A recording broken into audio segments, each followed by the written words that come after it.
Now, one of the things, too, that I had to learn to deal with was ignorance. And that's something that's true today, I think, for everybody. I was different, and that meant that I had to deal with people who decided that they had this privilege to make fun of me. I remember sitting in the lunchroom as a child and seeing kids pull their hands inside their shirts and shake their hands out like this because they thought it was funny. And then there would be the friend next to them that would then laugh and point at them and then point at me. And they thought it was funny and acceptable to do. And the reality is it was painful. And it happens today for lots of people for lots of different reasons. We have bullying in our schools every day. It happened when I was a child, it happens today. And one of the things that kept me going growing up was that I knew that I had people that were there for me and would help me feel safer where I was and help me get through it. I had my family, but I also had some amazing friends. You know, I learned that I needed to tell people when the teasing got too bad. And I had friends that when I didn't, or it was too hard to, or I didn't know where a teacher was, they would tell them for me. And it was important because if they had it, I'm not sure what would have happened to me. And so I really am honored that I had some amazing friends that would step up and know when it's not okay to make fun of somebody. Because the thing is when you make fun of somebody for something that they can't change. I can't change. I can't grow arms. Now, one of the things that I did growing up was I needed to find a way to get through this pain. And so what I did was I decided that no one was going to hurt me anymore.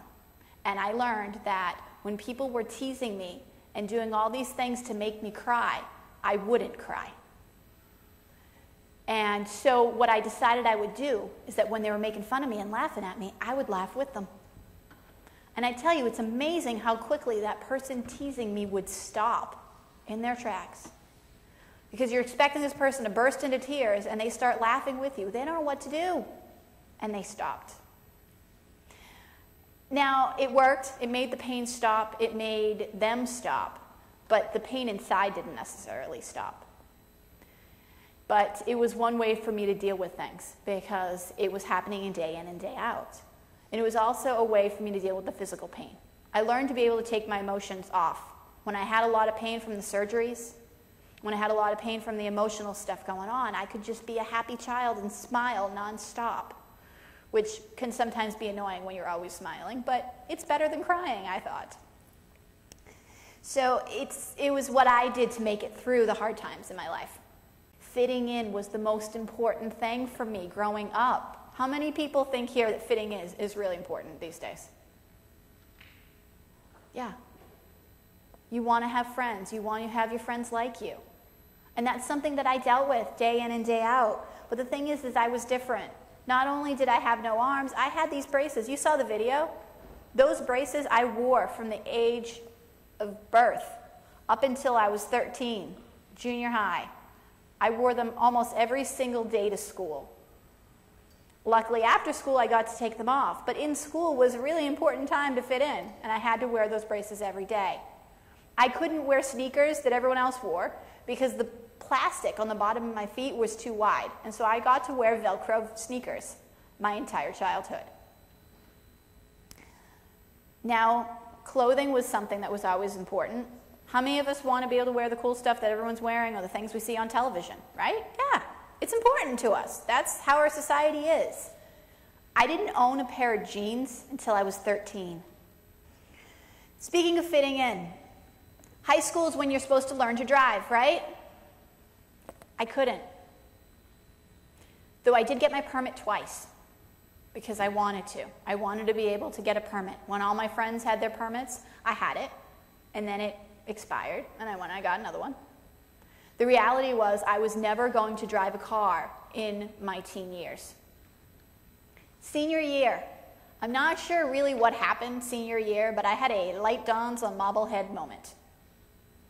And at that point, I had this self-acceptance that I realized that it wasn't what other people thought that was important. It never was. Fitting in is fun, but it's not the most important thing in the world.